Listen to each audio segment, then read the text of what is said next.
Let's then shift our focus now. The coup leader who came to power after the ouster of Gabonese president last week will soon be sworn in. General Brice Oligui Nguema will remain the transitional president of the country for an unspecified period. Oligui was serving as the head of the elite Republican Guard. He replaced the country's ousted president Ali Bongo's stepbrother. Now, the elite Republican Guard was in charge of protecting the president, his family, other high-profile figures. However, just moments after Bongo won the presidential election last month, Nguema led his military officers against him. Bongo had been in power since 2009, after the death of his father, who ruled Gabon for almost 40 years. Meanwhile, the military has accused Bongo of corruption, treason, embezzlement, among other charges. They've put him under house arrest, placed him in quote-unquote retirement. Oligui has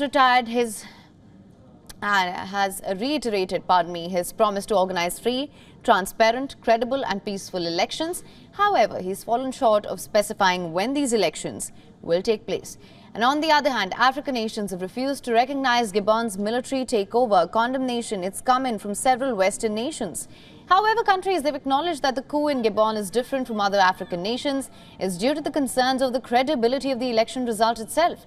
And since the overthrow, Oligui has held several high-profile discussions with business and religious leaders, unions, political parties, NGOs, diplomats and journalists. And ahead of his swearing in Gabon's transitional president, he met with local bankers on Sunday in the capital and discussed the country's economy as well. Many people in Gabon seem to be happy about the ouster of Bongo dynasty, which had been in power for about 56 years in the nation.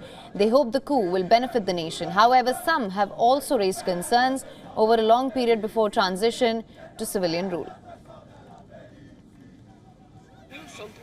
We feel good after the military took power because it did not fall like in 2016.